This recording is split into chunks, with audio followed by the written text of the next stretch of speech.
నరేంద్ర మోడీ గారి నాయకత్వంలో Bharatiya Janata party NDA భాగస్వామ్య పక్షాలన్నీ గత ఎన్నికల కంటే ముందు ప్రజలకు ఇచ్చినటువంటి వాగ్దానం వన్ నేషన్ వన్ ఎలక్షన్ దాని ప్రకారం ప్రజలు ఇచ్చినటువంటి మ్యాండేట్తో మూడోసారి అధికారంలోకి వచ్చినటువంటి భారత ప్రభుత్వం నరేంద్ర మోడీ గారి నాయకత్వంలో ఈరోజు భారత పార్లమెంట్ లోపల ఒక చర్చకి స్వీకారాన్ని చుట్టి జమిలి ఎన్నికలు వన్ నేషన్ వన్ ఎలక్షన్కి సంబంధించి ఈరోజు బిల్లుని భారత పార్లమెంట్ ముందుకు తీసుకొస్తా ఉన్నాం. ఇప్పటికే దాదాపు 30 రాజకీయ పార్టీలు వన్ నేషన్ వన్ ఎలక్షన్కి మద్దతు ఇవ్వడం జరిగింది. ఎలక్షన్ కమిషన్కి లెటర్స్ కూడా ఇవ్వడం జరిగింది అధికారికంగా. మిగిలిన 15 రాజకీయ పార్టీలని కొంతవరకు కన్విన్స్ చేసి చర్చలు జరిపి భారత పార్లమెంట్ లోపల ఈ బిల్లును పాస్ చేస్తామని, గతంలో ఏ రకంగానైతే అనేక చారిత్రాత్మక బిల్లుల్ని సక్సెస్ చేయడం లోపల నరేంద్ర మోడీ గారి నాయకత్వం ఈ దేశ ప్రజల్ని రాజకీయ పార్టీలను ఒప్పించిందో అట్లే ఈ వన్ నేషన్ వన్ ఎలక్షన్ బిల్లును కూడా నాకు సంపూర్ణమైనటువంటి విశ్వాసం ఉంది. భారత పార్లమెంట్లో పాస్ చేస్తాం. దేశ ప్రజలకి మరొక శుభవార్తని నరేంద్ర మోడీ గారి నాయకత్వంలో తెలియజేస్తామనేటువంటి విశ్వాసంతో ప్రజాస్వామ్యంలో వ్యతిరేకించడాలు, వారి అభిప్రాయాలు చెప్పడాలు, చర్చలో పాల్గొనడాలని మేము స్వాగతిస్తాం. ఎందుకంటే మేము ప్రజాస్వామ్యాన్ని గౌరవిస్తాం. మాది కుటుంబ పాలన కాదు. మా కుటుంబం కోసమే అన్ని జరగాలని కోరుకునేటోళ్ళం కాదు. ఈ దేశ హితం కోసం, ఈ దేశంలో ఉన్న మెజారిటీ ప్రజల హితం కోసం ఏది మంచిదైతే దాన్ని చర్చిస్తాం. లెట్ ద కాంగ్రెస్ కమ్, పార్లమెంట్కి రండి, డిబేట్ చేయండి.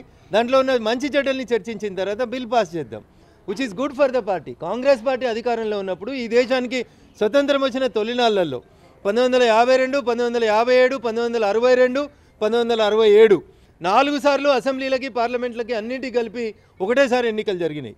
ఆ రోజు మరి అది డెమోక్రటిక్ ఎట్లయింది, ఇలా నరేంద్ర మోడీ గారు ప్రవేశపెడితే ఇది అన్డెమోక్రటిక్ ఎట్లయితుందో కాంగ్రెస్ పార్టీ చెప్పాలి. డెమోక్రటిక్ పద్ధతిలో గెలిచిన రాష్ట్ర ప్రభుత్వాలని మీకు నచ్చలేదని కేరళలో కమ్యూనిస్టులు గెలిస్తే మొట్టమొదటిసారిగా ఆర్టికల్ 356ని ప్రవేశపెట్టి తొలిసారి రాష్ట్రాలను కూల్చిన ఘనత తొలి ప్రధాని పండిట్ జవహర్లాల్ నెహ్రూ గారిది. We are more democratic, we have confidence and democracy.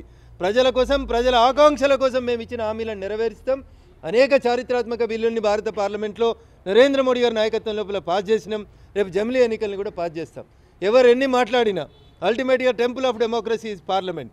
పార్లమెంట్లో చట్టం పెడుతున్నాం, చర్చించే ధైర్యం ఉంది, చర్చిస్తాం, ప్రజల్ని పార్టీని కన్విన్స్ చేస్తాం. ప్రజలు ఆమోదించిన రీతిలో వన్ నేషన్ వన్ ఎలక్షన్ని తీసుకొస్తాం.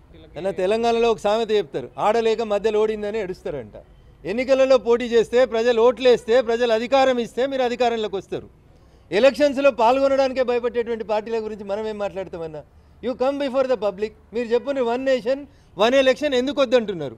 What is wrong with your party? అది చెప్పుండ్రి, ప్రజల్ని కన్విన్స్ చేయండి. Let the people vote for it, then we will decide this. భారత రాజ్యాంగ నిర్మాత బిఆర్ అంబేద్కర్ గారు రాసిన భారత రాజ్యాంగాన్ని మేము గౌరవిస్తాం. మీరు కూడా గౌరవించరు అని అడుగుతాం. ఆ రోజు రాజ్యాంగం రాసినప్పుడు అంబేద్కర్ గారు 5 ఏళ్ళే ఉండాలని ఎందుకు కోరుకున్నారు? లేకపోతే భారతదేశ ఎన్నికలు అన్నీ ఒకటేసారి జరగాలని ఎందుకు కోరుకున్నారు? కాన్స్టిట్యూంట్ అసెంబ్లీ చర్చలలో ఏం జరిగింది దాని మీద చర్చిద్దాం అన్న. We are ready for debate, we are ready for discussion. అంతేగాని బిల్లులు చింపేస్తాం, బల్లలు ఎక్కుతాం, గోల చేస్తామంటే డెమోక్రటిక్ వేలోనే we will discuss. We are ready for discussion. If Congress is having ample evidence, let Congress come for the debate in the parliament.